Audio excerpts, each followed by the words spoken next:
ये गौर से ज़रा देखना, सामने जो दरवाज़ा है ना, ये इसके ऊपर कुछ लिखा हुआ है, वो आपने पढ़ के बताना है क्या लिखा हुआ है।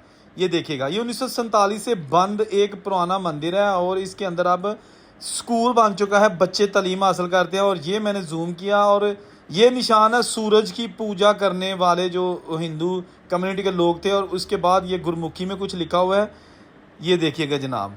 इसके 3 दरवाजे थे और इसके सामने ये बहुत बड़ा एक तालाब था, सरोवर था।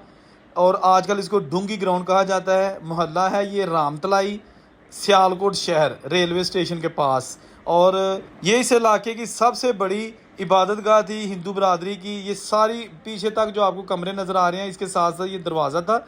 और इसके बाद ये ऊपर भी इमारत इसी बिल्डिंग का हिस्सा थी। अब यहाँ पर फैमिली रहाइश पजीर है, जबकि ये जो गेट है इसके अंदर स्कूल है। इसका दूसरा दरवाज़ा भी बाज़ार वाली साइड पे है। गवर्नमेंट कौमी हाई स्कूल कहा जाता है